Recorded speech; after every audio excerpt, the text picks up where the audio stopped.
Good morning and welcome to Monday Matins for October 12th.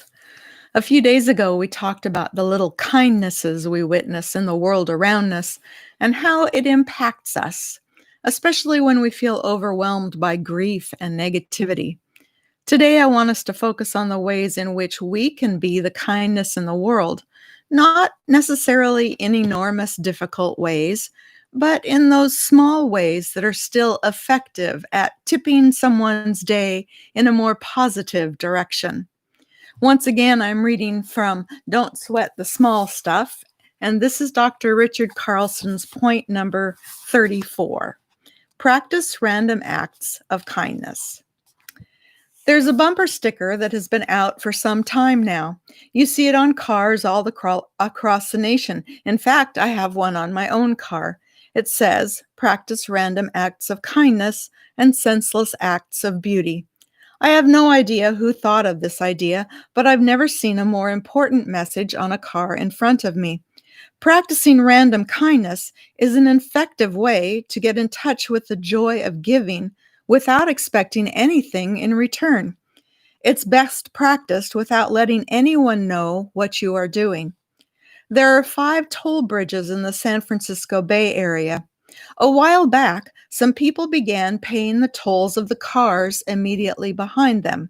The drivers would drive to the toll window and pull out their dollar bill only to be informed your toll has been paid by the car ahead of you. This is an example of a spontaneous, random gift, something given without expectation of or demand for anything in return. You can imagine the impact that tiny gift had on the driver of the car. Perhaps it encouraged him to be a nicer person that day. Often, a single act of kindness sets a series of kind acts in motion.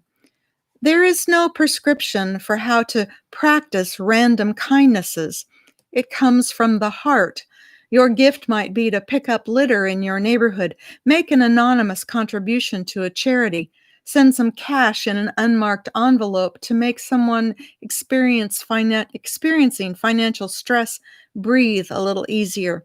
Save an animal by bringing it to an animal rescue agency, or get a volunteer position feeding hungry people at a church or shelter. You may want to do all these things and more. The point is, giving is fun, and it doesn't have to be expensive. Perhaps the greatest reason to practice random kindness is that it brings great contentment into your life.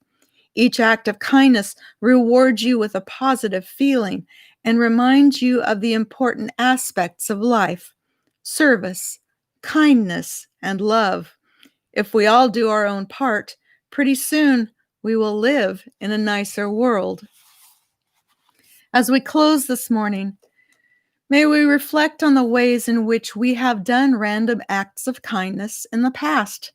Some of you may have used the little cards, which we still have at the church, that folks handed out along with their kindnesses. Take a moment to reflect on random acts of kindness that may have been done for you.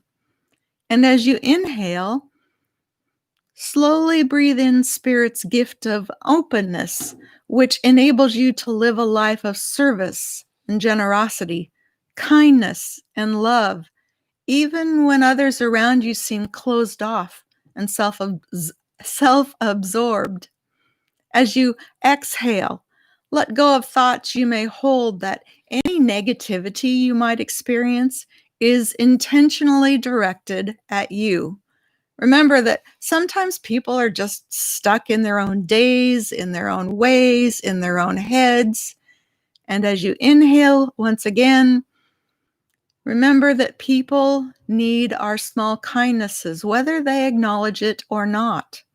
So let's breathe in Spirit's grace and willingness to share God's love wherever and whenever we might be, whenever we might be able to do whatever we might be able to do.